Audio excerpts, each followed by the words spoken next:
competition here. He wants to make sure they compete with joy. We've been around this team all week. They're excited to go kick this one off. Well, in an era where you see fewer and fewer spring games, we've already seen it. The food that's on the line, two gymnasts for the coin flip. Jedd Fish, he did this at Arizona, he's done it here. He puts a lot of effort and thought into his spring football game. Yeah, Guy, and it's important. You have to find ways to motivate your team, keep them engaged for the long haul. Jedd does a fantastic job at doing it. We're going to see both the first and second team quarterbacks in the first half, and then the third, fourth, and fifth in the second half. Kai Horton and Damon Williams. Kai Horton, QB2, and he's the goal team quarterback. Yeah, they feel really good about his growth. Since he got here at the start of spring practice, they knew he could be a passer, but they've been so impressed with his mastery of the system. Talking to Jimmy Doherty and Jedd Fish about him. He's entrenched himself right now as the #2 quarterback. He's had an opportunity today to play the whole half, as you referenced, try to showcase his qualities with this offense. And you got to start the game with a handoff to Jonah Coleman. And of course, he breaks 1 and 2 tackles to start it off for a big carry. These teams are split up evenly. This is not the ones versus the twos. So we get to see one of the best running backs in the country to start this game. Guy, you talked about it. There's no better way to start the game than Jonah Coleman, one of the best backs in the country. And you see what he's done all year long last year, and he's continued to do it. I use my weapons, my stiff arm, lower my shoulder, finishing runs down the field. The first guy never brings him down. This is what he did last year, averaged 5.5 yards a carry, 10 touchdowns, and he's going to get it again. And he's got a first down. They are allowed to tackle him, but that's easier said than done. Yeah, we had a chance to talk to him in pregame. I said, hey, where have you really grown? And he goes, I know it's my time. I had to elevate as a leader. Also, in the weight room with his body. His body goes from 16 to 13% body fat. He said he's more explosive, more physical. He's shown that on the first 2 carries of the spring game. And CJ Christian there, the transfer from FIU, a guy they like, and some experience coming in the secondary on the back end of that play. Kai Horton, his first throw today, and he is on the money to the receiver, Raiden Fines-Bright. We don't have the top 3 receivers available for Washington today. No Amari Evans, no Rasheed Williams, no Denzel Boston. Jedd Fish told us they expect to be back healthy in the fall. You know, a big part of today is these young receivers, to your point. A lot of spring games not happening around the country. The ones that are, they want to put their players in front of a crowd, in front of cameras, on television. Today, for the receivers, it's about the freshmen. How do they show up? Nice job there, catching a high ball to move the sticks. Maybe. Kai Horton, the quarterback, 13 games in 4 years at Tulane. They said it's so important to find an experienced backup.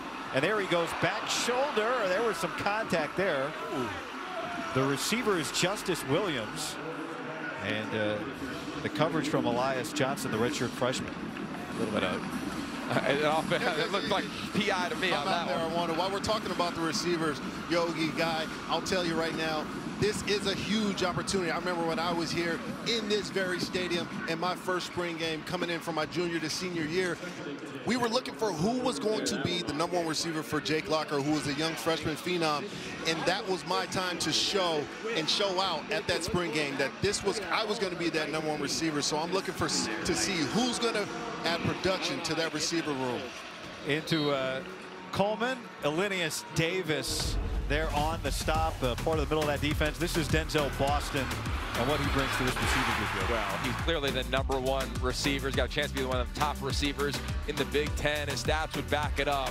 Can't wait to see him healthy because he's got a chance to just be a game breaker. Can he be a true dominant #1 wide receiver? You know, Jedd Fish's offense is going to feature him. They're going to throw the football. I mean, he's targeted 98 times in 13 games last year, almost 100 times. They're trying to feed Denzel Boston. And I think, you know, this is an offensive guy.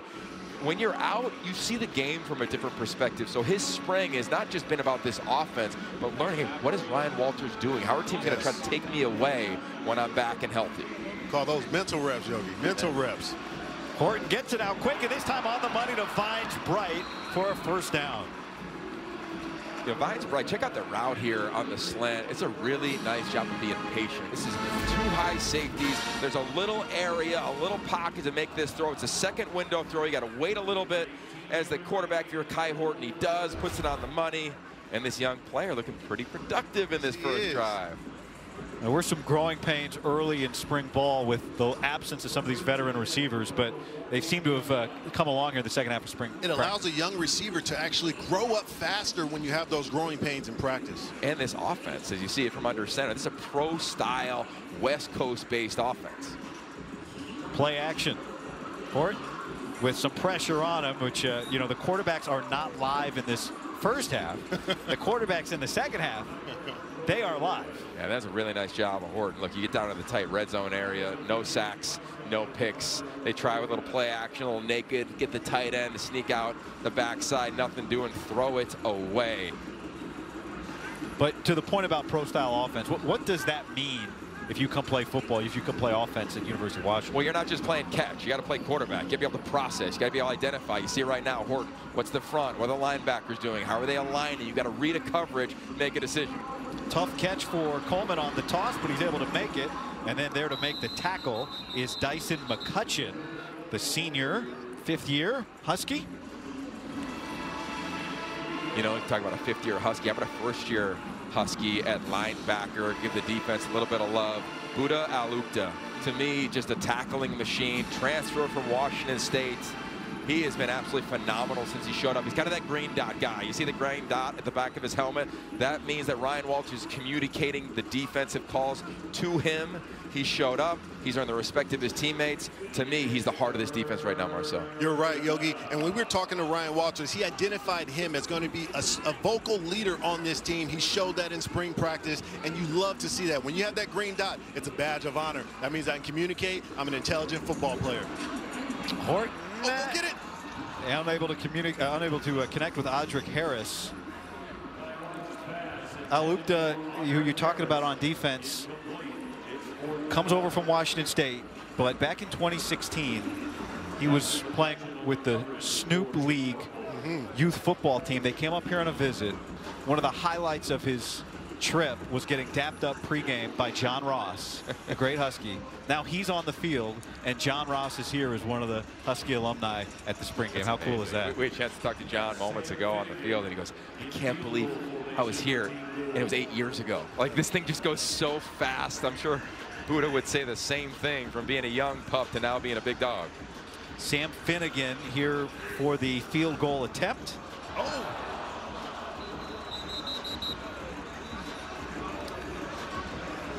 Last year, obviously, special teams were an issue. So many close games. This team had a chance to win 3 more games. 8 missed field goals on the season, 4 in the game against Rutgers. So something you want to see cleaned up as they get into the offseason with the special teams. And Jed Fish just making special teams a focus this offseason. Hires a true coordinator in Chris Petrilli. Comes over from Purdue, so just fully manned for special teams. Jordan Paopao had been splitting duties between tight ends and special teams, so a good move with Jed Fish as he made a few other staff additions this offseason. Knowing Jed like we know Jed, he's not going to forget about that fumble snap right there on the field goal. He doesn't care that it's spring ball at all. Well, that's the point of having a spring game, right? In practice, it's one thing, but here you got the band in front of you, you got students here, your families, you reference the cameras. Performance anxiety is a real thing, and you know, as a player, as well as I do, to find a way to navigate it. So I love that for this team, because it's an immediate lesson that you're going to be able to go to, especially for those on the special teams. Say, okay, what was our process like? Why did we drop it? How did it happen? They'll grow from that. So important to have those reps. We're also getting some opportunity for points here. Jed Fish bringing 2 soccer players out. Andrea Leyra representing the women's soccer team, and Chad Savdi representing the men's soccer team. And so they're going to have a chance to score points for each respective team. I mean, this is Jed Fish. Understand this, not only is he playing a spring game, all of his spring practices were open to the media and the public.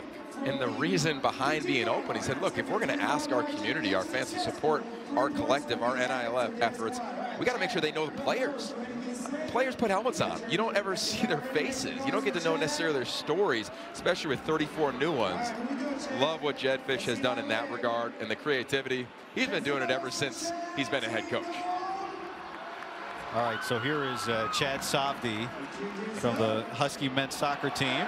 Oh, on the money. Are you kidding me? He wasn't kidding around. They came out here in their cleats, proper equipment. This is not a game for them. Jed saying, hold on, young man. What number do we have available for him is what Jed's saying. Adria Lera. Oh, hello. We're going to have some two-sport athletes here. That is fun. And a celebration. Handshake action. All right, Yogi, not a lot of movement, but here's some of the coaching adjustments. Yeah, a couple promotions from within, and Jimmy Doherty, Michael Switzer, and Aaron Van Horn. But Taylor Mays, Seattle born and bred, O'Day High School right around the corner, played at USC, now is coaching the safeties. Brian Odom was at North Texas, but he's coached on a lot of places around the country. He comes to coach the linebackers. And how about Ryan Walters, former head coach? We had such a great conversation with him this week. He had a chance to kind of do whatever he wanted after he was let go of Purdue. Could have taken the year off, which would have been fine. You know, nobody would have flinched if he did that. He said that lasted all of 48 hours. I need to coach Jedd Fisch, as he always does, with studying other teams. He studied when Sean McVay got the Rams job. So, oh, there's Wade Phillips. You study Mike Shanahan. He brings former Chargers head coach. Yeah. He's like, can I get a guy with some head coaching experience and a defensive mind? He got maybe the steal of the coaching cycle as an assistant with Ryan Walters being his DC. Yeah, Yogi, and it's a mutually beneficial deal. When you think about it from the Ryan Walters perspective, he's saying, I'm a football guy, I need to be in football. Now I get to do what I love to do and focus on defense. And Jedd Fisch, he's like, I get to be the CEO of this team. I get to pay attention to this offense, and I have a guy who is an extraordinary leader manning my defense, and I don't have to worry about it unless I absolutely want to. You have to love that if you're a Washington Husky fan, because that is the way this team should be structured. You're right. It's a great pitch to Ryan Walters, right? Like, hey, you get to be the head coach of the defense. And you think about Ryan Walters, the last time he was a defensive coordinator at Illinois, he was at one of the top defense. We're talking about top number 2 defense in the country. So, and on top of that, his parents are here. Yeah. He's getting to come home in a sense, to be around them. And they call it the greatest setting in college football, and we can understand why. 65 degrees. You know, the spring game is called Dogs After Dark. The sun will be up until the end of this game. The sun's setting at 8:24 tonight, Pacific time. And now we get DeMond Williams for the first time. And look at that ball snap out of his hands. And the play still going. Chris Lawson, the freshman 4-star wide receiver. Maybe this young man could play right away. You know, it's going to be a battle. All these guys want to be a part of this offense with DeMond Williams. I'm going to go out on a limb and say that it is no mistake that the young freshman Chris Lawson and DeMond Williams are on the same team in this spring game right now. Yeah, I would agree with that. Look, here with DeMond Williams, the bottom line is when he played last year, he was really effective, right? He was a change of pace quarterback for the majority of the season. Starts the game against Oregon, starts the bowl game against Louisville, and in that bowl game had 15 practices to prepare. So he showcased some of his ownership of this offense as we see a little leap there from the tight end, Quentin Moore coming back. It's pretty good to see him in. Great to see Quentin Moore in, hurt on the 12th play of the year last year. His 7th year of college football. Get him in on the action fast. How about this? This is the thing. Tight ends just leaping. We've seen it all across the Big Ten. But most importantly, you're right, Guy. Right around that spot on the field where he stands right now is where he was injured. He's had to come back. He's just attacked rehab. It is awesome to see him making plays on this field. DeMond Williams played in every game last year, as Yogi said, started against Oregon at the end of the year and then played in the ball game. And the numbers were just ridiculous. The last 2 games, he was 83% completion, 575 yards, 5 touchdowns, 1 pick. Now, 15 sacks. But as you heard Alyssa talk to Jed about, part of this offense improvement this year is going to be what they expect the offensive line. If they give him time, look at what he can do, get the ball down the field. Yeah, look, when I evaluate DeMond Williams, and known him since the Elite 11 in high school, he's clearly a dual threat quarterback, but he's a passer. And you look at him, last year was playing around 180 pounds. He's near 200 right now, and he's got, look at that athleticism. I mean, I know you can't tackle him, but you weren't going to tackle him regardless. And I just think that dual threat ability, when you can be a surgical quarterback in terms of hitting spots and that accuracy, and then you could add this, a little zone read, RPO, whoop. I mean, Get used to it, folks. It's effortless. It's effortless. I talked to a few people in DeMond's circle, and as you know, he's from Chandler, Arizona, went to Bastrop High School, was an exceptional athlete there.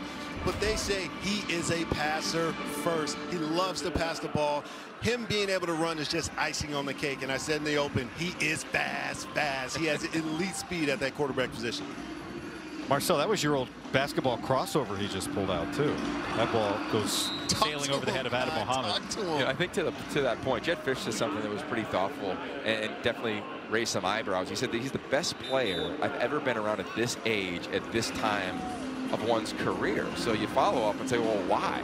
Because he just pours into the craft. I mean, look, I think we're in an era where this sport has become dramatically individualized. But if you want to be an elite quarterback, you have to be that person that has the it factor, which elevates everyone in the room. DeMond has done that since he's shown up here with great humility, an incredible work ethic. And I think as you watch him play now, the biggest challenge for him will be discernment. As games get tight, big plays need to happen. He's going to be experiencing a lot of them for the first time, which is why the last 2 games of last season were so critical. Yeah, yo, got to talk to DeMond Williams Sr. for a little bit and got a little story that nobody knows. Tell us. And he said something that told me a lot about DeMond as a teammate, because the athletic ability jumps off the field. But there was a story in high school where he had the opportunity, if you know anything about, oh, look at that guy. Tell you what, DeMond Williams' dad, I know he's watching these highlights because we did too. Look at Marcel Weiss. We're sneaking these in. It might not be HD, but you're still making plays, my man. What was it? What was it like to make plays in this very stadium, in this setting? It was the opportunity of a lifetime. Probably the greatest decision in my life, besides my wife and my kids. But athletically, just coming here and looks like the replay. Love to see that. But listen, being out here was a great thing. The fans are fantastic. Our team was unbelievable, and this is where you develop relationships of a lifetime. You got to love college football, and there's no better setting in college football to be than Seattle, Washington, playing for the Huskies. They even you have a slip out there for your boat with your name on it. That's the best part. All right, I want to hear the story that no one knows. So, if you know the landscape of Arizona high school athletics, it's open enrollment, this, that, and the other. But to make a long story short, DeMond had an opportunity to go to one of the most prestige and powerful high schools as we watch Jonah Coleman do what Jonah Coleman does, which is finish runs and extend them for explosive plays. Anyhow, DeMond had an opportunity to transfer, and his dad brought it to him, and he sat on the couch and looked his dad in the face and said, I can't go unless they take my entire team. These are my brothers, and we all deserve to be exposed the same way. And he ended up staying at Bastrop High School for his team. That last season, they each became really QB1 for their team. Michael Penix for the Atlanta Falcons after being the #8 overall pick, and then DeMond Williams played in every game, right? But those last 2 games he started, so I'm sure there's some interesting conversations between those two as Michael Penix talking up the young quarterback here at Husky Stadium. Yeah, I mean, and to that point, it was intentional. Jed Fish really wants these 2 guys to get together and DeMond be able to pick Michael's brain. The quarterback position is such a fraternity, right? And as you go through ebbs and flows of a season, being able to talk to somebody who's lived it. Right now, DeMond Williams is going to be able to text or call Michael Penix Jr., just like Michael Penix Jr. was able to talk to people that he grew up around the craft around. And part of the UW family is just that. I mean, we were with Lincoln Kennedy in the team room as he addressed the entire team tonight before the spring game. And I got to imagine if I'm an offensive lineman, I'm doing what Lincoln said, which is protect that quarterback. All right, Kai Horton back at quarterback, and he gets touched down by Isaiah Ward. You know, we talk about the players that came from Arizona. Isaiah Ward from University of Arizona. Isaiah Ward, one of them. And one of the keys to getting after the football this year for this Ryan Walters defense. How different or similar is this defense to what Steve Belichick ran last year? Oh, I think it's different. I think, you know, there's similarities in terms of how they want to just change the picture on a quarterback and make life challenging. But fundamentally, these guys are all learning a new scheme. And I think it's really exciting when you look at this defensive front and the safeties that are new in this scheme, guy. You'll see 5 defensive linemen, as you see right now, on the line of scrimmage, right? It talked about as like a 5-1 defense, 1 linebacker in the middle of this defense. Yeah. What you're trying to do is really confuse the quarterback.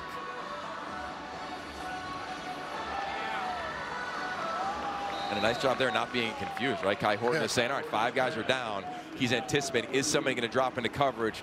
Nobody does. No problem. We have an advantage with the numbers. It's off coverage, throw the slant, move this, at least put us into 3rd and manageable. Or 4th and manageable. To your point, Yogi, changing that picture for the quarterback, I think one of the biggest differences in this defense than the past is they're going to be changing it early in pre-snap. They're going to have change in looks. So the biggest thing and note for the defensive players is simplifying it for yourself, understanding where you want to get to by the end of the play, not where you start. I just love that Ryan Walters had to change signals, not for these players, but because he's been using the same signals the last 5 years in the Big Ten. That is well defended and broken up by Alex McLaughlin, the transfer from Northern Arizona, and it feels like they can't say enough good stuff about him. Yeah, it looks 4th and short. You know where the sticks are. He's experienced, as you referenced, just playing football, not at this level. Beautiful timing. He's a guy who almost had 100 tackles a year ago. Driving on the route, no PI. Perfect job from his hand placement. And I think a big part, in addition to that 5 defensive lineman look, where you have linebackers or D linemen, is you're going to play a ton of man coverage. Yeah. And I think as you project this thing out into the season, you got 2 corners in Takario Davis and Ephesians Price-Lux that stands 6'4". Right, it's going to be press man. They're going to be physical. They're going to attack. You saw it there. It's a beautiful example on 4th and short. So Damon Williams back in. Uh-oh. They're trying to set up a trick. What are they trying to? He's going to throw it back. Yeah, this is throw back. Adam Mohammed. Definitely got to throw it back. Tell you what, it's a really nice job of Mohammed, because there's a world where that was going the other way. Deshaun Lynch, who's really been a standout at the defensive end position, reads it, tries to bait Mohammed into the throw. Nice job by that 2nd-year running back of not making a bad play much worse. If you're the defense and you see Jonah Coleman go out for a breath this year, you're like, all right. Oh, the next guy's just as hard to tackle. Look at Adam Mohammed. Oh, looking at this team in this backfield, Adam Mohammed being in tandem with Jonah Coleman is going to be fantastic. We're talking about one of the top 3, top 4 backfields in the country, because no defense that they play against is going to have a break. They're both tough, they're both strong, and they present different attributes that are very, very tough to tackle. Yeah, and look, a big part of it is the revamped offensive line. Last year, 7 offensive linemen in the spring. Now they got 16, and a huge part of that is big number 50, Carver Willis. To me, I think he's entrenched himself as a starting left tackle, transfer from Kansas State. And you look at this offensive line, all 3 of those 4 returners are tackles. They have 4 tackles, including Carver Willis, that have Power 4 experience. Last year was such a learning curve, just trying to survive. They finally have some competitive depth up front. Not only that, Yogi, but when you talk about this offensive line, I'm talking to a ton of alumni. They're saying this offensive line may be the biggest offensive line in the past 10 years for a Washington team. And when you talk about big offensive line, we're talking about big Lincoln Kennedy and those guys. They are massive. Carver Willis standing 6'5", 291 some odd pounds, and with athleticism, talking about a dancing bear. Look at him. Great hands, strikes, and finishes blocks. Yeah, Pocky Finau, 6'5", 310. How about the true freshmen that have really made a push? Out there is Champ Laulea, true freshman out of Valley Christian High School in Northern California. And he's making a little bit of noise. He and John Mills in the interior offensive line. They finally, to your point, look the part, but they also can play. Like they've got, I think, when you look at from the spring now to camp, they'll have another 20-odd practice before the first game. This offensive line is going to look much different. When you talk about building a dynamic and successful football team at any level, but especially at the collegiate level, you want to control the trenches, being those offensive and defensive lines. And this year you can see, especially in spring ball, that Washington, Jed Fish and company are focusing on this offensive line, trying to rebuild it from the ground up and starting with some experience bringing it in. And you have to be excited when you see these big guys take the field. Yeah. 39 sacks last year, most allowed. Now 15 of those came in the last game of the regular season and the bowl game. And part of the format of this spring game is the under 6 timeout, which is what this is, the 6-minute timeout. And that means that more activities from from Jed Fish.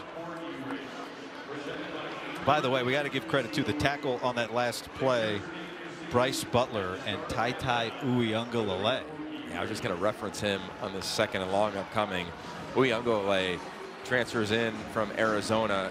He has really got some explosive ability coming off the edge, but he can also kick down. And a big part of this defense is trying to challenge offensive coordinators of what personnel am I putting on the field.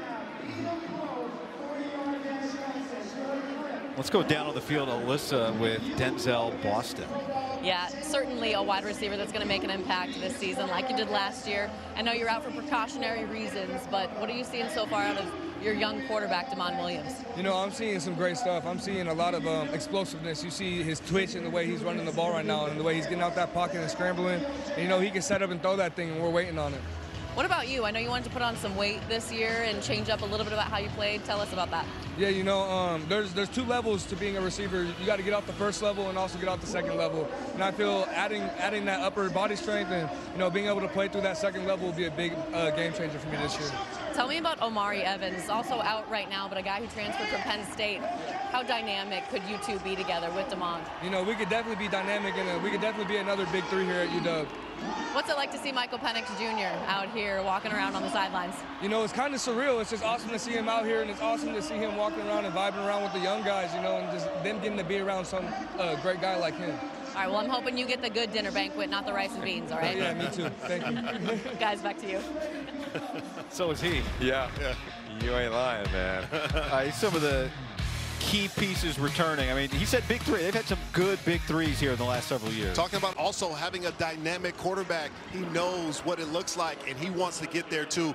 Love that he's putting on weight, because as a receiver, especially here at Washington, being in that Big Ten, you have to be able to block. You have to be able to hold up in the season, and love that they're talking about changing their bodies. That is a grown man's mentality, a pro mentality. So you have to think that Denzel Boston is set for a huge year. Yeah, well, that's the expectation, and I think he's got a beautiful opportunity to meet it. A big reason why is the guys up front. Now, this is an offense, and Jedd Fisch is known for his passing acumen, but he's trained in running the rock. Go back to like Alex Gibbs, the originator of the zone run game. This is what this team wants to do. Now, they do it a little differently. See from the gun, you'll see it out of the pistol, you see some QB runs. How about this? Extension of the play. Nice job there. Uyunglele celebrated his sack there, by the way. Tai is the cousin of DJ and Mateo. Uyunglele. Damon Williams wants a big play before he gets out of here. He wants to throw a touchdown before he has to sit down and watch the young guys and cheer them on and play coach. He wants to get a touchdown. You can see it in his eyes. Yeah, what I love, this is an opportunity for him, right? You know, he's probably debating, was I sacked or wasn't I? You saw the smile as he looks at Jedd Fisch. But in a game, you come out, you got this great game plan, you want to move the ball, and here you are, late second quarter. This is a great opportunity to say, yeah, offense hasn't had an explosive play. You just got to play catch. You just got to just take what the defense gives you. You got to understand that just moving the sticks is going to allow you to go in and set up a play action pass. And now we're here on a third down. You got to anticipate a little pressure. Up the middle, Uyunglele collapses the pocket, and Williams gets it out to Mohammed, and he gets tackled down shy of the stick by Leroy Bryant. That is a great example of what Yogi was just referencing. Just playing catch. Let's move the sticks, stay on the field, get to the next down. Being a smart quarterback, understanding the situation. Yeah, and now you're in fourth and manageable, right? I mean, you're going to go for it here. I think the freshman, Damon Williams, maybe he gets sacked here or he tries to take a big play or runs with it. You got to know the situation. It's not always just a 2-minute or 4-minute situation, but there it was. 3rd and 7. What do we need to make sure that now Jedd Fisch and Jimmy Doherty can say we're going to go for it on a 4th down? It's that fringe area right here on the 41. They're going to go for it all day. Not that much, not too much of a fringe when you have Damon Williams back there. There you go. I keep an eye on the tight end, bottom of the screen right there, number 88, Quentin Moore.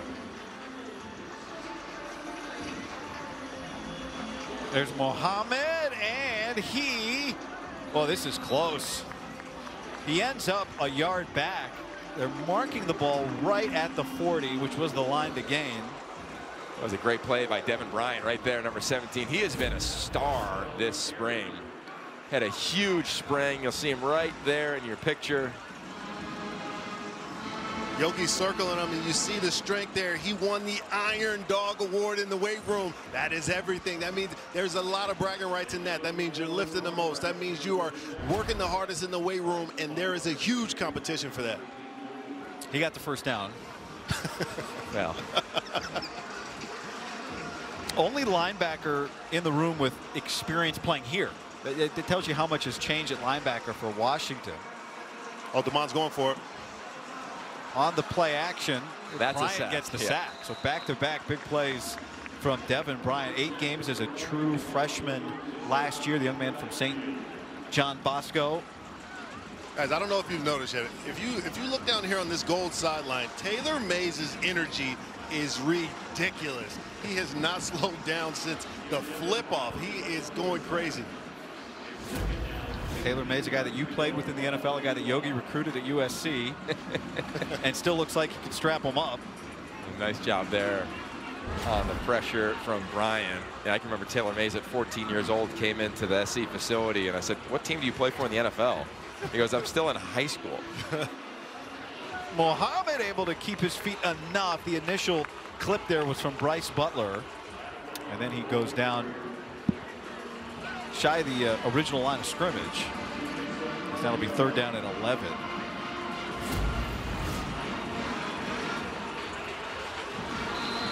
Butler who clips him here.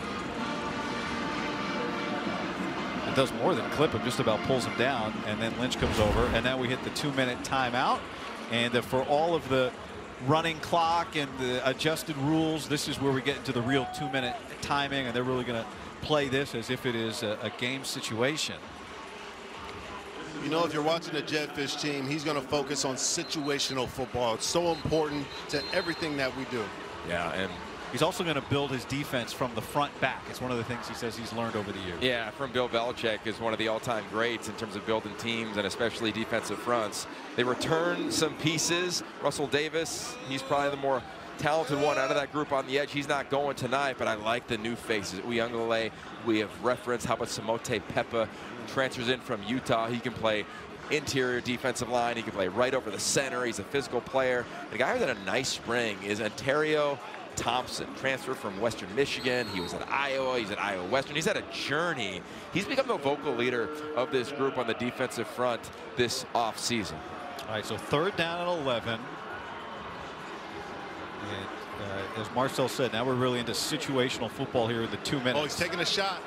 And he overshoots and leads out of bounds. An incomplete pass in coverage was Ramones Adams, the freshman from Texas. And now it's 4th down. A nice job of Adams. Oftentimes you see young freshmen just trying to get into a foot race with the receiver. Stays on top the entire time. No chance for a play to be made down the field. Love to see Jed on the field right at the 50-yard line, watching his young quarterback take a shot there. And I think DeMond's going to want that one back. Jed's telling him he could have came right down to the middle of the field and had the same shot for a 1st down. I'd like to see the matchup at the top of the screen. Leroy Bryant has had a pretty impressive first half right now. He's had a pretty impressive spring as well. He's super versatile. He started in the Sun Bowl. He can play the nickel. He can play corner. He's off coverage here at the top of the screen now. Wearing 0 in white. Williams looking the other way. And he cannot complete it inbounds. That's Marcus Harris, the freshman from Mater Dei. I got a feeling Harris was a little short on his route. These corner routes, often as a young player, you're supposed to break it 12 yards. You could break it at 10, and that's why it's out of bounds. It's a timing throw. DeMond Williams did not waste a hit, should not waste anything on his drop. Great learning moment for a young player as the defense is excited and celebrating a 4th down. And here we go again. 2-minute drill the other way. You're right, Yogi. He wants to break that route at 10 yards and roll it down at 12 yards and roll it down to 10, and he broke it at 10 and rolled it down at 8. It ends up out of bounds. So now it's learning tape. Kai Horton's chance to run 2-minute, and he's going to take a shot to the sideline, into coverage and intercepted.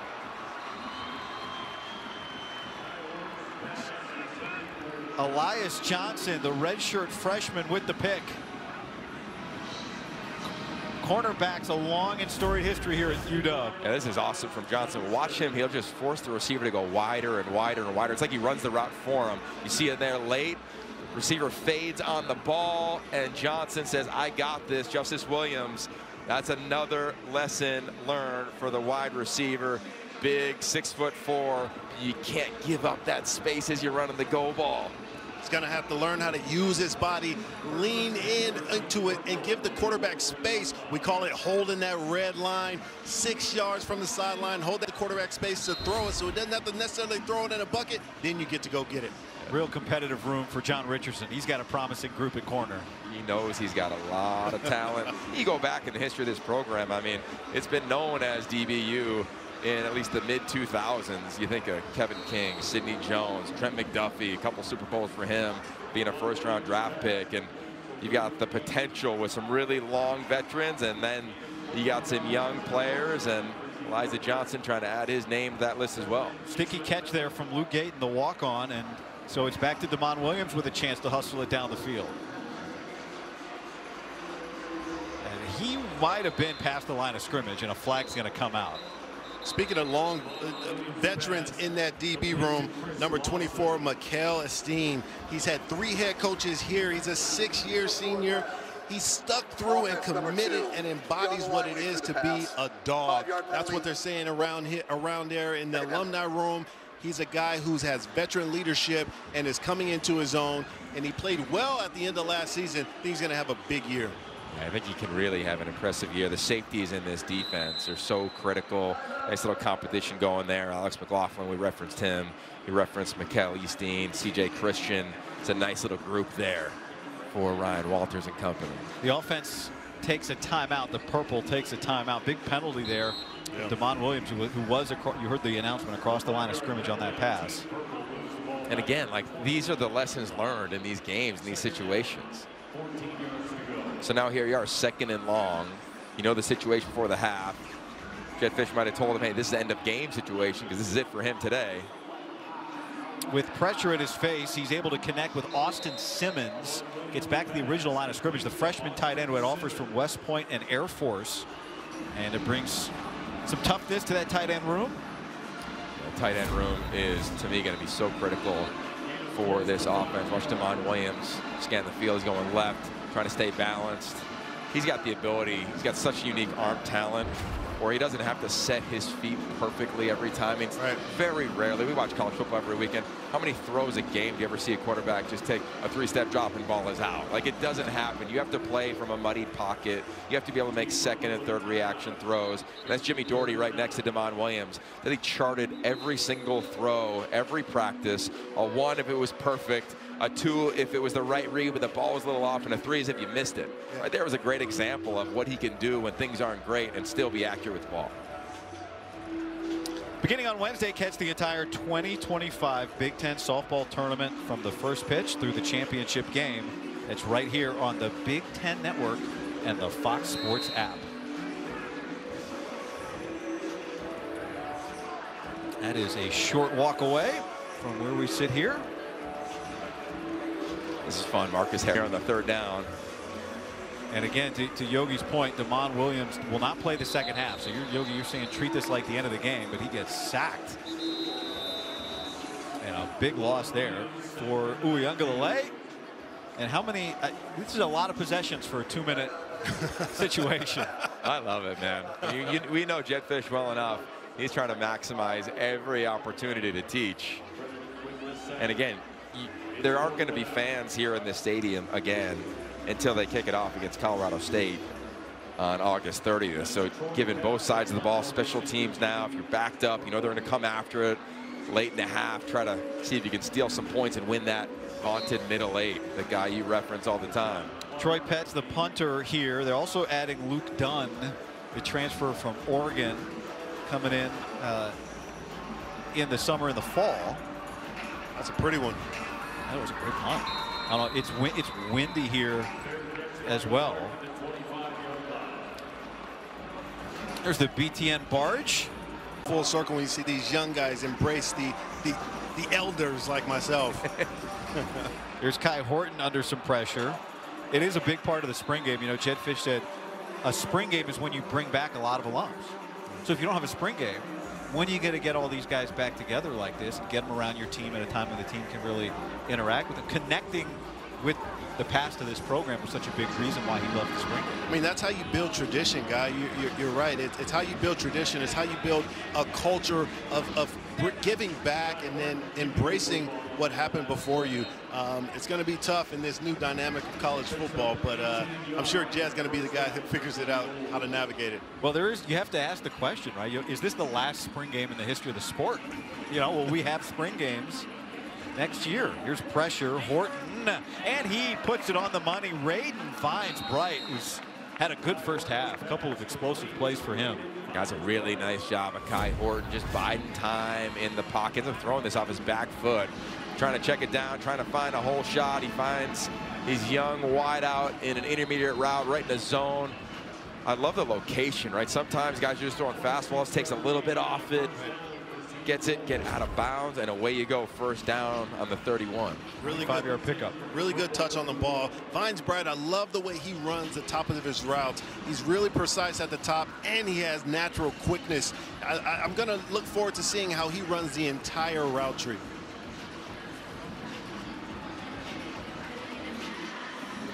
Finds Bright at the top again. There he is. And a first down. Yogi, this kid is quick. At the top of that route, he's a one-stepper right now. He gets up. What I mean by that is he's not taking an extra step to get out. He takes that one step, turns around, shows the quarterback his numbers, and then has the ability to turn and reverse pivot and get up the field. Tell you what, the most impressive part about him after that play is he looked like he got a little banged up. And sometimes you see players stay down. And if you're in the 2-minute drill, the situation they're in right now, all of a sudden the clock could keep going.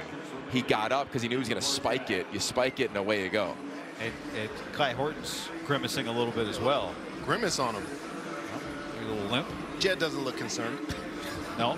We'll see Dash Byerly, Keeney McMillan, and Shea Kuykendall. Those will be the quarterbacks in the second half when the quarterbacks go live for the defense.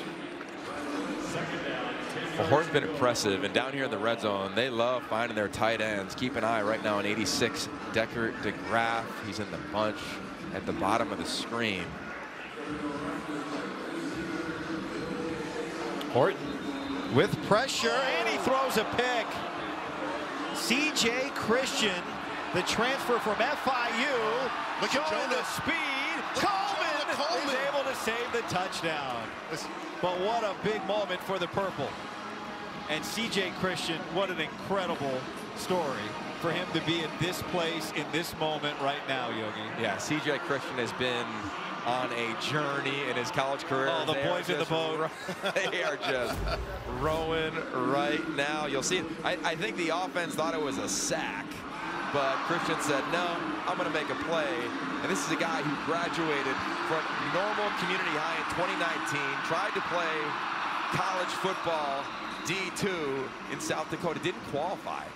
Had to get a job. He might have stepped out of bounds there, but it's a spring game. Let it roll, is what I say, at least for the defense. But he has to get a job. He gets a job at KFC, Kentucky Fried Chicken. This guy wanted to play college football. He worked for 3 days, and he's like, I can't do this anymore. He applies for a couple other jobs, finally gets one, and then he just has this passion that gets reignited. He wants to play college football. He goes to a JC in Iowa. Then he goes to FIU under Mike McIntyre. Had a chance to finish his career out there after they let Mike McIntyre go. Said, no, I want to play in a big-time place every single weekend where every snap matters. Found UW, love the relationship, the family environment here under Jed Fish. And now he's picking balls off in the spring game and trying to get a couple points before that. And Grady Gross is lining up for what would be, this doesn't count, but this would be a career-long 49-yarder. It is windy down there on the field. Gross has plenty of leg, and he nails it. Doesn't count for a career run, but it counts towards steak. I'll tell you that much. Remember, the 3-3 score earlier was from the 2 soccer players who came out in the first quarter. So these are the first points scored by the football. Tracking him down. All right, so we had the first team quarterback, Damon Williams, and the second team quarterback, Kai Horton. In the first half, we're going to see the other quarterbacks in this half, and for this half, they will be live. The purple with a field goal, a 49-yarder, which would be Grady Gross's career long at the end of the first half. And so now it'll be the opportunities for QBs 3, 4, and 5, and it'll be Dash Byerly who gets the first opportunity. He is probably about QB3 right now if you look at this quarterback depth chart. The freshman from Mater Dei High School. And he's going to lead the purple offense out here in the third quarter. You're a quarterback out of Mater Dei High School. You know you come from a long line of pedigree out there. If you know anything about SoCal football in high school, Mater Dei High School is dynamic when it comes to quarterback play. And here's Adam Mohammed, who continues his play. Again, if you're just joining us, the teams are broken up evenly. And there is Tai Uyunglele. Got a good first half with the tackle. Byerly, the true freshman. And because of what you said, Marcel, kind of the heat that comes with being in Mater Dei, the coach has told us, very poised young man. Well, he's a pocket passer. He's got some athleticism to him. To your point, Mater Dei, Matt Leinart, Matt Barkley, Bryce Young. I mean, it's just been a pipeline of quarterbacks. They know how to win. They know how to compete. They know how to place the ball. They're always in big games. He showed up here. Great acumen, pedigree. Jed Fish looking at him under center. Little play action. What's he see? That's on time. Oh, and it's knocked away at the last moment. He hit Jace Burton. And then coming up to make the hit was Rashawn Clark, the redshirt freshman.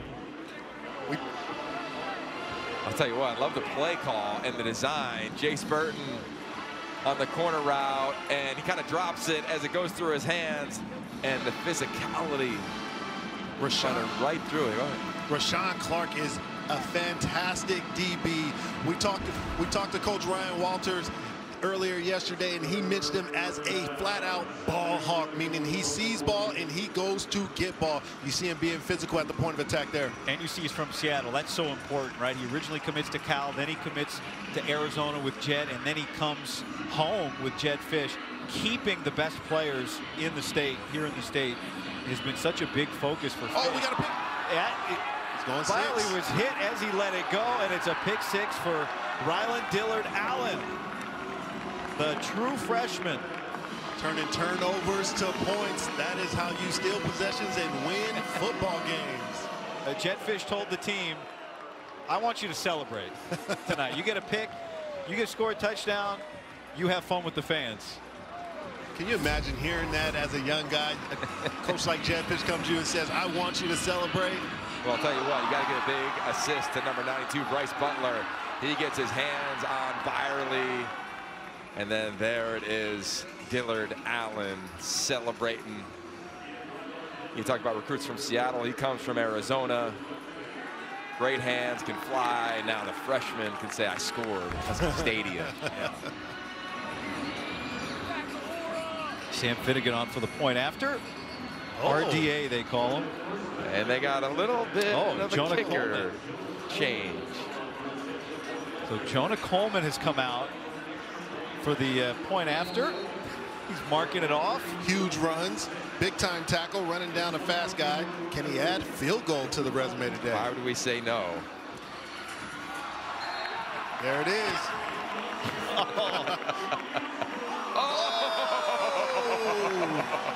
The man can do everything. Oh, they started this game off with a flip-off, which was amazing, watching two gymnasts do backflips into the end zone. And after a PAT, we get to watch one of the best running backs in America do the same thing. Now Travis Hunter has gone from the sport, the college sport. We know that we need another two-way star. Well, in the PAT, he knew it was good, and then it was the celebration. Put the helmet down, make sure you're safe, nobody near you. I mean, after that kick, it's almost Steph Curry-esque. Before it even goes in, let me just turn away from it and start to celebrate. And look at the execution on the flip, landing clear on the feet. You know, he does everything right. This is a 3.93 GPA. I said in the field in pregame, I said, you're a 3.9, right? He goes, no, 3.93. Going to graduate in December with a degree in education. His body transformed. He's done a little bit of everything. Look at this photo, not Photoshop. This is real life. Before on the left, reality on the right. Body fat drops almost 3%. Yoked up, rocked up. He is worth all of the hype. Sheesh. That's 3 months right there. Yeah, it's 3 months, 90 days. That's inspiring everybody out there now. And we need that Jonah Coleman workout plan. A sense of urgency, right? That's what we heard from the coaches about him. 55 rushing yards and 1 made PAT. Not bad for a spring game showing, though. That's right. Saw him celebrate with Jacob Manu, the transfer linebacker. Hey, Arizona. And saved the touchdown. Let's not forget that. And saved the touchdown. He might have stepped out of bounds, but We didn't go to regardless, but they didn't review it. The field goal came from the spot. Right now he's running. He's got the MVP opportunity, right? Well, this is great. This is a great opportunity now for Dash Byerly, right? Call this pace, plays after critical errors, right? You want to watch how does a quarterback navigate after a negative play. That was a momentum swinging play. The score has changed. The game has changed. Now for this young quarterback, how has he changed after a negative play? He's going to throw on the move. Oh, we got another turnover. Wow. Ball is out. Well, Ryan Walters is saying this is what we came to do. I think it was Dylan Allen again, all over the ball, making a play. Sean Clark comes out with it. Not only making a play, but making a name for himself, Yogs. Here's Clark. Let's see who gets their hand. Oh, it might be his hand. Let's see. Ooh. Trying to punch it out. He rips it out. Look at Clark. Nice job by him. That is how you see spring practice being translated in game time decisions. Intentionally going for the punch. You don't get the punch. Now you go for the rip. That is how you tackle like a professional. Well, I'll tell you, one of the headlines out of the spring game feels like it's going to be the question, is DBU back? Because the DBs have been one of the headlines today. Well, they'll have their opportunity early in the season going up against teams that love to throw the rock. And remember, they're not playing with their top two corners.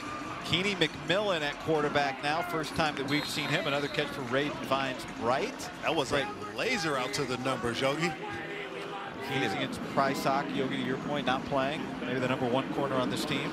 Yep, he and Takario Davis. And I'll tell you what, Keeney McMillan, it's been fun to just hear about his career. Mililani High School, home of Dylan Gabriel, now a Cleveland Brown, as the all-time leader in starts in all of college football. Keeney went to that same high school. Junior year, he was player of the year in Hawaii. Absolutely balled out, threw for over 40 touchdowns. Injured his senior year, so good to see him back here playing some real ball. First carry for Jordan Washington today. Jordan Washington out of Long Beach, Jordan. He can absolutely fly. Jed Fish lit up when he saw him coming out for warm-ups. Took that first easy up pass. Jed Fish looked at me and said, he can go. He has that old school LA speed. If you know anything about Southern California, in the city of Los Angeles, where I come from, we build them fast out there. 4.38 40? Oh, yeah. 4.38? Hey, guy out here doing his homework. You heard him. Somebody go tell John Ross at 4.21. I wanted no part of John Ross. I'm gonna be happy with my 4.38 and sit over here. I love it. We need an alumni game. If the spring game goes away, we need an alumni game. You're not going in the portal. No, he'd be coming back. That'd be pretty fun. I love this. This is fun. You referenced earlier, Guy, the quarterbacks are live. You see a quarterback zone read. I think it's great for both sides of the ball. Now for the defense, you can't over pursue. Both quarterbacks have had runs in this quarter, designed runs, RPO type runs. Now they're going to spread them out here on 1st and 10 in the red zone. You know, there's a ton of different activities and things going on around the spring game. We have fun up here in the press box, but these are so important. These are important reps, and we got... It's Decker DeGraff, the sophomore, who couldn't catch it off the back shoulder. To your point, Yogi, these are important reps for these young guys, being disciplined with their eyes, disciplined with their hands, and making sure they're playing through plays with these quarterbacks being live. Tristan Warner there in coverage. A little out and up, trying to catch the defense sleep. And I think, to me, that one of the takeaways, I know we're midway through the third here, fellas, but it's been the defense. It's played really disciplined. You haven't seen a lot of missed tackles. You haven't seen a lot of players outside of their gap. I get it. It's the spring game. It's on television. Everybody's watching it. Yeah. You don't want to show too much, but it's been really sound. And for only 14 practices with Ryan Walters calling and orchestrating this defense, I've been impressed. McMillan on the run. And, boy, he tried to fit it in to Vines-Bright. We heard he's got a big arm, and he put it on display there. He's trying to show it off. I'd love to see him put his foot in the ground and get up the hashes there, Yogi, and try and go score at that point. You know, it's 2nd down, making that decision, not trying to fit it in, getting up there. Take a look at some of the early enrollee freshmen on defense. Again, so many new faces, 34 total new faces in the spring here for Washington, and these freshmen have had an opportunity. Don't get to see Zadrian Rainey sail. He's a little banged up at linebacker. Looking forward to watching some of these other young guys. There's a shot of Isaiah Ward. I know they got big plans for him on this defensive front as well, coming off the edge. 6 minutes to go here in the third quarter, so a timeout as part of the plan for this spring football game in a one-score game coming up on July 12th.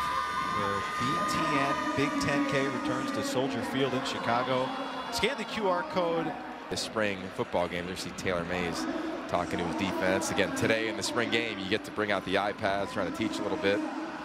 Taylor Mays, we talked to him earlier today, fellas in the facility, so excited to be back home and be here up in Seattle. He said if you went to his home, there'd just be photos of him in this stadium, right? His dad, of course, played here. It's kind of a surreal moment for him, but here we are in this third down, fellas. I wonder, like, do they bring a little bit of pressure here against this freshman quarterback, or do they just force him to sit back and try to deal on 3rd and 10? I'm going to say they keep it vanilla and see if he can deal on 3rd and 10 in the red zone. Okay, I like it, man. I'm going to keep my eyes on the edge. Isaiah Ward, number 91. He's got legit speed off the edge. He'll be at the bottom of the screen.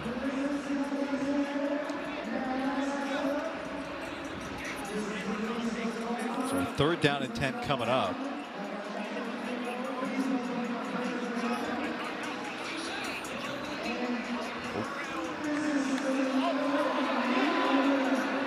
Got some more action on the field. Yogi, you mentioned some of the party tomorrow, the Windermere Cup here, which is a big race, big regatta. Lake Washington's going to be packed. The Montlake Cut behind us here at the stadium. If you have not been and experienced it, you have to go experience it. The crowd is crazy, and it's so much fun. A ton of festivities surrounding. There's Lake Washington, and then the Montlake Cut. Where we are right now was completely underwater.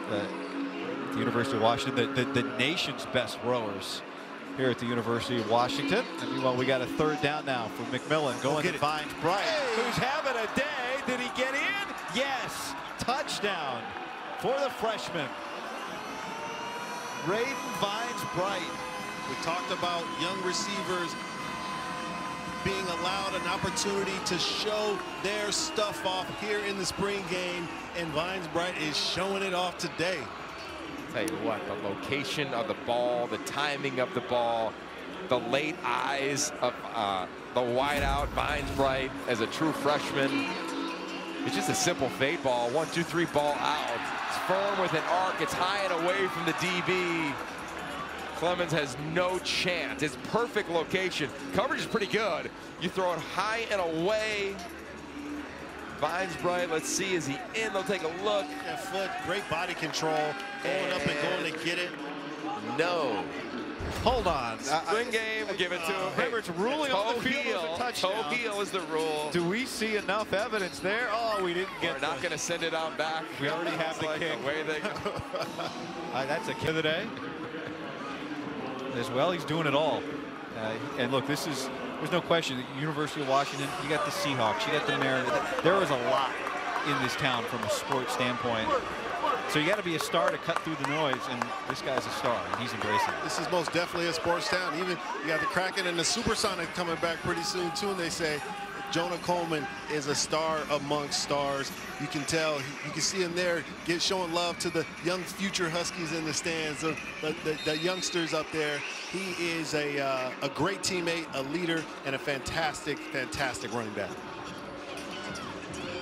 Yeah, and Jonah Coleman, a big reason why he decided to come back this year, and it makes sense now that he's trimmed a little weight off. He wanted to get better at route running. He wanted to be a better pass catcher coming back for this last year. A lot of Husky fans didn't know if he would, but I'm sure they're glad that he is back. You know, they want to be so dynamic. You see the big play there from Devin Bryant making the stop on Chris Lawson. But look, Marcel, you're a receiver. You go to fullback in the NFL, you know what it means to be a dynamic and dangerous route runner out of the backfield. What is he adding to his game if he's able to do that? He's adding versatility to his game. One thing that I always heard when I was first in the league, and Yogi, you probably heard this too. The late great Greg Knapp used to say, the more you can do, you can stay on the field, you add value to your team and to your offense, and that's something I used to pride myself into, being unguardable. That Swiss Army knife is what they call. And Jonah Coleman is coming into that same scenario. He is a fantastic football player. Byerly connects with Gayton there for the catch. And a 19-yard pickup. Yeah, I think the thing that to me is most impressive for Jonah Coleman isn't necessarily just how he runs and the style in which he's evolved, but he's embraced all things in this new era. Yeah. Like, yes, of course, he chose to stay here. He said he had 10+ offers the minute the season ended. He could have departed. He had a chance to go to the NFL. Said, no, I want to come back here, and I want to not only sharpen my game, but I want to graduate. Again, he's a 3.93 GPA.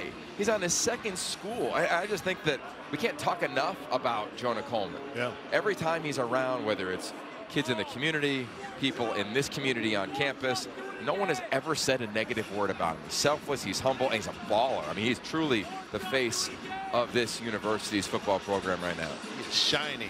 More ways than one. Yeah, he is. Those teeth look nice. Real. Sheesh.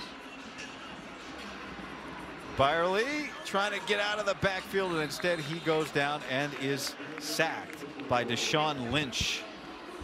You know what's cool about all of his abilities is you think about the offensive line last year that he was running behind. 38 rushes of 10+ yards more. That means he is breaking tackles. You look at that list, everybody other than him is in an NFL minicamp this weekend. Yeah. I mean, he's clearly going to play at that next level, but I just think when you look at that group and the offensive lines, Washington struggled the most out of all of them. You know, they were trying to figure it out all season long, and they found ways with Jed Fish and company to be creative, get him touches, and he just continued to find ways to move the sticks. 3rd down and 17 here for Byerly. And pressure again, and this time he gets it out to Austin Simmons. His second catch that he stood up by Leroy Bryant, who then gets some help from Ramones Adams. They played so many close games last year. Won at home, didn't win on the road, and had some heartbreakers. Of course, the Apple Cup, they wear that one until they play again early in the season at Rutgers. The SC win, and then Louisville by one in the bowl game. Can't keep reminding us about that Apple Cup, all right, guy? We got it. I don't think I have to. I think it's on everybody's mind. No doubt. I think Jed Fish being in his second year here and this team being used to what he brings and building that culture, that's what helps you get over the hump with those close games. And I believe that he's going to focus on that. You think about that. You had 3 wins to this team last year, and it is a completely different conversation. And like part of it is year one. He was hired January 16th, as late as you could literally hire anybody in college football. So last year they were navigating it. This year, this is what they have to navigate. 5 teams they play that have a bye before they play Washington. Not the easiest of schedules, but it's going to be fun. Ohio State, can you imagine that game here in this stadium? It's going to be a blast. A rematch against Michigan after the last 2 years, right? The national championship, and then Washington winning it last year. It'll be fun. One thing you know about a Washington Husky team and the football schedule, we run from nothing. We start off with a good Colorado State team, and we have a tough schedule. I say we, you're right. It's a spring game, so no matter what happens today, Huskies are winning. It's Chris Peterson's UC Davis Aggies. Yeah, right? That's right. And then Washington State. And I'll tell you what, all of those early games are going to be a challenge. Colorado State, they got a good passing attack. UC Davis, I'm telling you, you dive into these teams. Tim Plow, if you know anything about him in college football, his offense is moving the ball, so they'll challenge this team. And I think UW is going to be that sexy team that people talk about heading into the season. They got Damon Williams, they have Jonah Coleman, they got this new defensive coordinator and Ryan Walters. They're going to have to make sure that they're locked in early on, because they'll be playing against some teams that are capable of moving the route. You're right, Yogi. A ton of optimism and a competitive schedule. You love to see that in the new landscape of college football. Audric Harris with that catch. And a quick move there from the quarterback, Keeney McMillan, who was under some heat. He is live. The quarterback's live in the second half. They can be hit. They can be tackled. And McMillan with an athletic play here, the final seconds of the third quarter. The Gold trying to add on The Purple led 6-3 at halftime. We need Michael Penix Jr. What's he got down there on the sideline as the honorary head coach? This is Beck Walker, the walk-on running back. Gets that out near midfield, and it should be the end of this third quarter. The winners get a post-game meal of surf and turf. Gets an opportunity to volunteer for the Gators, and from there his mentors and his community have just grown in so many powerful ways. Isaiah Ward coming off the edge there. But you're just talking a little bit more about Jed's path, right? Steve Spurrier, he taught him how you want to be aggressive. Treat every down almost like it's third down. Don't leave anything on your call sheet. Mike Shanahan, he said, make sure everything in your offense is married, meaning the run and the pass game don't look any different at the top of the drop. See the play action game. Sean McVay, one of the great communicators in all of sport, impressed him there. Jim Harbaugh, we know the quote, right? Attack every day with an enthusiasm unknown to mankind. You referenced Pete Carroll earlier. He was here all of last season. His son Brennan was the offensive coordinator, offensive line coach. It was all about competition. It's a huge theme of the program. And then Bill Belichick, right? His son Steve was here, and he really taught him about insisting on smart, tough, physical football. If you do those three things, you got a shot. I think that's a beautiful melding of all those elements is what this program is and where Jedd Fisch is in his career. He's himself. He's not trying to be any of those guys, but he's taken the pieces and molded them into his own coaching philosophy. We saw it in Arizona, and I think year 2 here at UW, Marcel, I think we're going to see it grow even more. Yeah, Yogi, to your point, I love the fact that Jedd is not just trying to emulate one of those great mentors, but taking some great aspect of all of them and becoming his own. It's a fantastic trait of his, and love that he's bringing it back here to UW and showing all these players. He's doing it with a purpose. He's not just bringing anyone. If you bring that, look at that Rolodex and count off all those guys who have been here involved in this program and talking to these players, and they're hearing those voices and getting those examples, there are championships amongst championships amongst championships speaking into these players. So what does that actually mean for how you run offense? Because there's a long history of great offense. He could try and put that all in the playbook. It'd be a big playbook. Yeah, well, I think that was a really cool part of their offseason. And you look at the active win streak here. I mean, this place gives you an advantage when you need a home game. We'll start with that.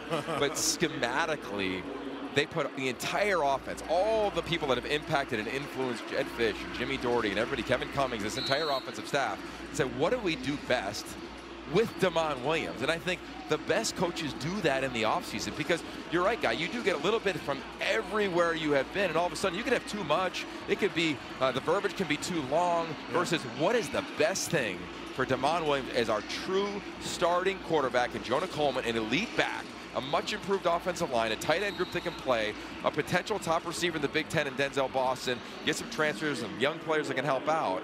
And that's where I think this team is going to be once they get to training camp. And then it's about finessing what that offense is. They're going to run the rock, be based on the outside zone scheme. They're going to do play action, but they're going to have some RPO games. And they studied it this offseason, right? They studied Lamar Jackson. They studied the history of the last 5-7 years of NFL football, running quarterbacks, and what can we add to tweak to what we do? Jake Kuykendall, by the way, our 5th quarterback of the day, has come in at quarterback.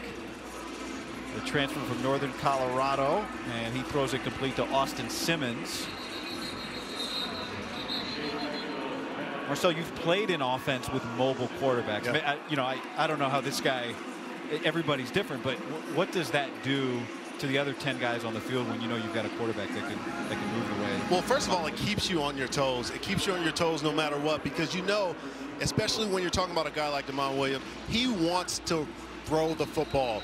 He just has the ability to run and run against anyone. So he's not going to just try and pass the line of scrimmage. He's going to keep his eyes down the field, and he's going to get the ball out. So as a receiver, you want to stay live, be quarterback friendly, meaning coming back to the quarterback, not just running away, and he has a big arm, so he can throw that ball down the field. I think the biggest thing for this Washington Husky offense is first understanding what you are. What is your identity? You want to start to run the ball, put pressure on defenses by running the football and setting the tone with one of the best backs in the country, and then allowing your young receivers and your young quarterback to go crazy. Kuykendall's having some fun here, getting an opportunity, and he can't connect on that throw. And you talk about the pro influence. And we showed it earlier, the graphic on some of the new coaches. J.P. Lossman. Yeah.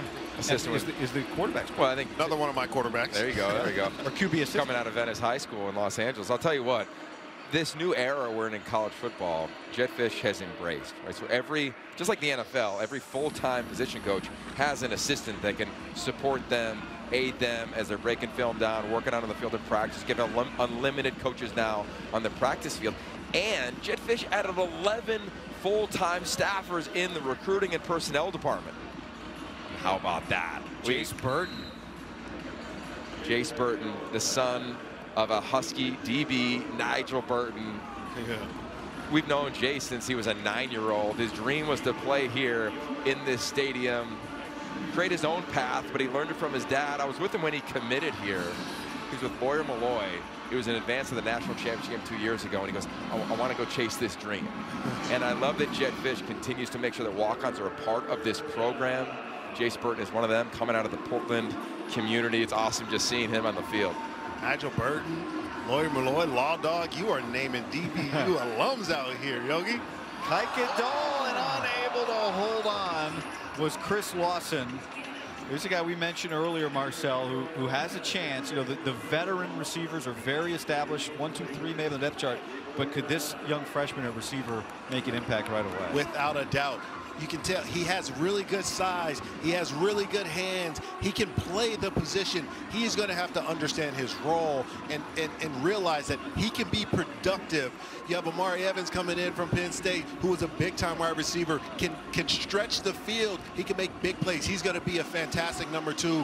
You know who the number 1's going to be with Denzel. You have to establish yourself as a guy who can be productive, catch the ball, and move the chains. And to your point, Guy, he can be the guy, the young freshman in Lawson.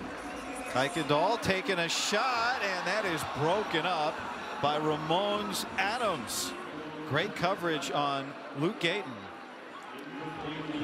Carson Bruner, great Husky alum now on the field with Alyssa. Yeah, and freshly drafted into the NFL. Carson, tell me what it meant to go to the same team that your dad went to, the Pittsburgh Steelers, 30 years ago. Yeah, I mean, it's a crazy moment for sure. Something that we were really able to celebrate. And I mean, I had my whole family with me, and I was sitting in the same exact spot, the same house my dad was drafted 30 years ago, same team. So it's just something fun to just have my family there and just celebrate that for sure. How excited are you to join that group? I mean, Mike Tomlin, pretty legendary defense over there. I mean, I'm very excited to get out there, get to work. I mean, their defense has been known in the AFC North. It's something where, I mean, I've been watching them for a long time, obviously being a huge Steelers fan, and now being able to put on that Steelers jersey, it's going to be a real, unreal moment for sure. And I know you said earlier that your mom was telling you got to start long snapping just to make sure that you're more versatile. You've been a special teams guy too. I mean, you make big hits as a linebacker, but any addition to the long snapping? I've been working on it a little bit. I mean, it's a little side gig that I'll have going, but at the end of the day, I know I'm going to make my money on special teams. I know that's my ticket in the NFL. I know I'm a great linebacker. I have confidence in myself, but I mean, I'm not foolish. I know special teams is something I excel at, and something I feel like I'm going to make a name at for sure. Well, we so appreciate your time. Thanks for being down here. And you got rookie minicamp pretty soon, right? Yes, I do. I fly out Wednesday, so I'm excited for it. All right, we'll be watching. Thanks, Carson. Back to you guys. So the Bruner legacy, that's just incredible. I mean, can you imagine for that family how awesome that is? I mean, the draft and that experience is already one that can just consume you. Like, where am I going to go? Am I going to go? How am I going to go? And the Steelers to call him. Like, what a prestigious organization. The legacy of his dad, who is a scout in the NFL with the Steelers, and now his son gets to go there. I can only imagine what that moment was like behind closed doors. No doubt an unbelievable moment, not only for him as the son looking up to his dad and then trying to make him proud, but that entire family, the Bruner family, and the Steeler family. Come on now. Yeah. Oh, yeah. And now they got to replace his production. They lose a lot at linebacker. Yeah, they really do, whether it's in the portal, or whether it's for the NFL, or just exhausting your eligibility. So they bring in Buda Alukta, who's just going to be an absolute beast for this defense. I think he's going to be really the focal point and the green dot, the communicator on this defense. And while it's like a 5-1 scheme, oftentimes, sometimes you'll see one linebacker on the field. In this league, you got to stop the run. And you can't just have one linebacker do it. So you're looking at a list there. X-Ray Alexander transfers in from UCF. They're hopeful that Jacob Manu, after talking to Jetfish this week, will be able to play this season. That's news. didn't know if he was going to make it back after the injury last season. So that would be huge, whether it's production, his leadership traits, his understanding of the scheme. I mean, he's been all over the meeting room for this group. And then they got some young guys, Jonathan Epperson and company. Looking forward to watching that. And Anthony Ward, we've seen him a little bit as well, make a few plays for this linebacker group. But they have to be productive, and you got to be able to run sideline to sideline. And there it is, getting a little taste. Buda Alukta. Interacting with the fans. You know, Jetfish has made it clear to his guys, you're part of this community. Let the players see you. Let the fans see you. They can be your support system here in, you know, whatever the future of college football looks like. But he's made no bones about it. Like in the NIL world, your team and your fan base, they got to get to know each other. And this is one of those cities where you should really embrace it, because once they do embrace it, this fan base, this city is going to continue to embrace them back and feed in and breathe life into them as young athletes and young men and this program. Raiden finds Bright with another big play. He's had a big day. He has had a big day. He has stood out. This freshman receiving group, and you know this, you come into college in spring ball and you're just trying to figure it out. You're trying to understand this pro-style system is very complex, and you're never really playing as fast as you can until the last week of spring. And as the coaching staff said, all these freshmen have made a huge jump, and they've been impressive today on this field with the lights on, dogs after dark. To me, one of the big takeaways I think I have, Marcel, this game is these young playmakers. Yeah, Yogi, I'm with you on that. These young playmakers can be huge, have huge productivity coming into this season. I mean, look at Raiden Vines-Bright. Look at his day-to-day. Using his eyes, great eyes, strong hands to the ball, turning up the field. I said it earlier, he has a precision in his route running, especially at the top of his route. He has a quickness, really good body control. You see him there, turning back for the ball. Great eyes, reverse pivoting, hitting upfield. This is a young wide receiver that's really showing his talents today. Again, the body control, wherewithal, trying to get the foot down. We don't have a replay. I don't know if he did, but it counts today. Having fun out there, playing some really good football. Raiden Vines-Bright, 6 receptions, 89 yards, and a touchdown today, and 24 rush yards. He's showing that he can do it all. Yeah, add one more. Yeah, there you go. I'll tell you what I really like about this is that Amari Evans, Kevin Green, Rasheed Williams, they're not going today. But these freshmen are playing well. That's just going to elevate the room. Watch the route. Chase the outside shoulder, drop his hips, run out full speed, and there is enough room on the sideline. I mean, just growth in the spring game for this young man. Did you see how he was driving forward on that straight stem, and he looks back at the quarterback, manipulating the DB with his eyes, then drops his weight and gets right back to the ball. We used to say he is quick as a cat. I love seeing it. I had a great wide receiver coach that recruited me and brought me here to Seattle. His name was Eric Yarbrough. He's with the Rams right now. Yarbs was a fantastic coach, unbelievable recruiter, and a great man and a mentor of mine. He taught me during spring ball, coming into UW, that the game has to slow down for you. He said, Marcel, use your speed to get up to the route. The game slows down when you start to see the laces and the point of the ball. You see the stitches of the wall. That's when the game slows down. It was my spring game here, I think it was 2006, where I started to see the laces of the ball coming at me, and the game slows down. It looks like Raiden Vines-Bright is showcasing the game starting to slow down for him. Yeah, hey, first drive of the game, right? Opportunity to put the ball in his hands. He's had a very impressive evening. I don't think he's come off the field either. No, and again, I just think that it's such a competitive position, and we know Jetfish well enough. He's going to play whoever the 3 receivers are that he could trust the most. We know Denzel Boston's going to be one of them. Yep. Yeah, I don't think it's cemented that the other 2 or other 3 are already locked in. I mean, this is a competitive group. Kevin Cummings, much like your old receiver coach, is phenomenal at developing these wide receivers. Remember, this is a group that identified and then recruited. Ted Jerome McMillan, for his first 2 seasons, just became a top 10 draft pick. Raiden Vines-Bright again down the sideline. He might have another one. And he does. And he's inbounds. He steps out at the 3. Wow. He has given Jonah Coleman a run for the MVP of the day. He had an awesome release to even start the play. Look at him, speed release off. Pushes back, uses his hand on the shoulder, tries to hold the red line, stays in bounds for the catch. Really fantastic focus. Look at him. Eyes track the ball all the way into the basket. About a 35-yard play. How about the throw? It was kind of a dime. And if we were to review this, I think he's out closer to the 1, but the ball spotted at the 3. And again, he get like an extra dessert? Is that what the MVP gets? Well, let's see if they even get a playoff here. 6 seconds before the 2-minute timeout. To the corner, and it is broken up. Oh, it was Audric Harris fighting, and Vincent Holmes, the sophomore, able to knock that out at the last moment. You know, the safety position is vital in this offense, or in this defense for Ryan Walters. Vincent Holmes is somebody who used to play wide receiver last spring briefly, comes on back. He's playing in the secondary, started against USC last year. Nice seeing him make a play there, fighting right to the end. And now we're under 2 minutes. The 2-minute timing comes into play here. The goal trying to put the finishing touches on a post-game feast.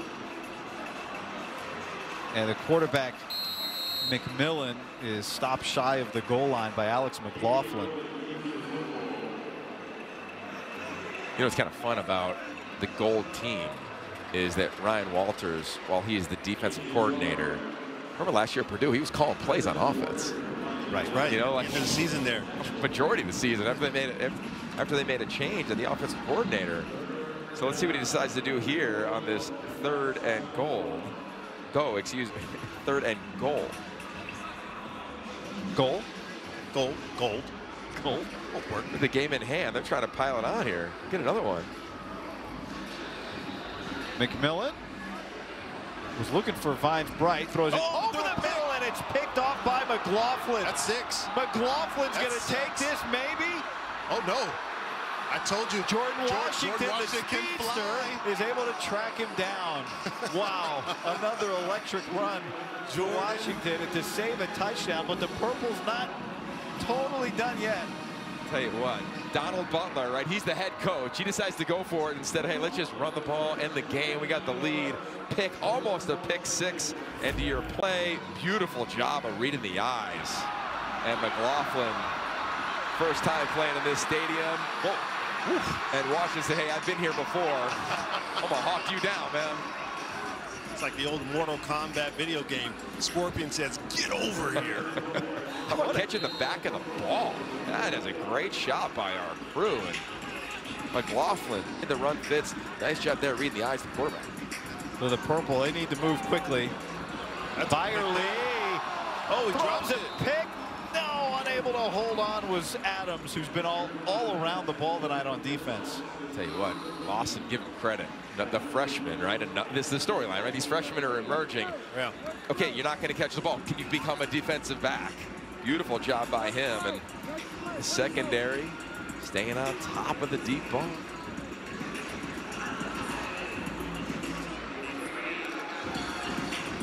You know, the coach made it an emphasis to his players. Let's have fun today. And they're having fun. Like, this has been fun to watch these guys compete. Who knows if there's going to be traditional spring games anymore, even spring football in the month of April, early May. I got a feeling Jed Fish will do something like this. He'll figure something out. Yeah, he will. I'll tell you what, if this is the last one, I'm happy I spent it with you two. Oh, my man.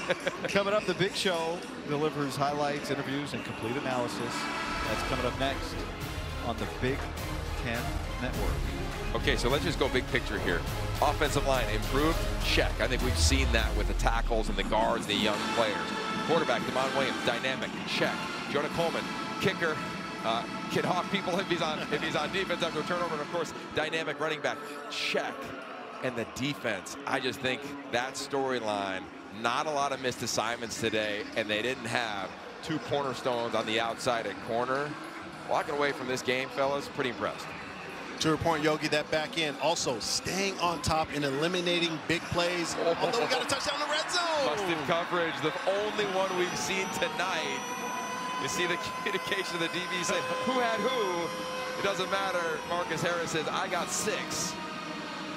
Marcus Harris ran a great route, something like that spray fade where he widens, and as soon as that DB gets too wide, I stick my foot in the ground, get inside, and the quarterback throws a fake. A great ball right on the numbers. Nice there job. it is there. 2 yards outside the hash. Perfect landmark for that. Here you go with the spray fade. Get out there. Little stutter there too, Yogi. Freshman receiver saying, hey, I'm going to meet you. I'm going to match you. Three-star recruit out of Southern California committed to, that's Isaiah Ward. That's Isaiah Ward trying to match Jonah Coleman's special teams. Well, that's a shame. Great effort. Marcus Harris, who flipped from Oklahoma, the weakest signing for the touchdown. Ward unable to add the point after. But that's the joy of the touchdown. Go give some love to Harry the Husky. That's cool. Oh, that's great. That's great. So a lot of fun at the end for the purple. In the end, they're going to end up with the rice and beans, and the gold team gets the steak, the shrimp, the salmon. But they all got better, and I think that's the point. You know, Jed Fish said, hey, can we grow? They did that. I'll listen with the head coach, Jed Fish. All right, Coach, you finished maybe in record time.